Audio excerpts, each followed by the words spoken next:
Hello viewers, আসসালামু আলাইকুম। আমি মোহাম্মদ আনিসুর রহমান বলছি সালেহ মেটাল ইন্ডাস্ট্রিজ থেকে। তো আজকে আমি অ্যালুমিনিয়ামের সসপ্যান কীভাবে তৈরি করতে হয় তা আজকের এই ভিডিওতে দেখানোর চেষ্টা করব। তো তার আগে বলে নেই, দেশ ও বিদেশ থেকে যারা আমার এই ভিডিওটি দেখছেন, আমার ফেসবুক আইডিটাকে ফলো আর ইউটিউব চ্যানেলটাকে সাবস্ক্রাইব করে রাখবেন। আর যারা আমাদের কাছ থেকে মাল কিনতে চান, আমাদের ঠিকানায় যোগাযোগ করবেন। আমাদের সাথে যোগাযোগ করার ঠিকানা Bandarampur station, Titas, Comilla. Mobile number description বক্সে এবং পেজে দেওয়া আছে। তো আর কথা নয়, এবার মূল ভিডিওতে দেওয়া যাক।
আপনারা দেখতে পাচ্ছেন মাল বানানো অলরেডি কমপ্লিট হয়ে গেছে।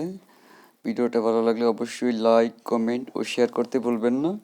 তো এরকম ভিডিও নিয়মিত দেখতে চাইলে আমার চ্যানেলটাকে সাবস্ক্রাইব করে বেল বাটন অন করে রাখুন পরবর্তীতে নোটিফিকেশন পাওয়ার জন্য। তো আজকে এই পর্যন্তই, দেখা হবে নতুন কোনো ভিডিওতে। আল্লাহ হাফেজ।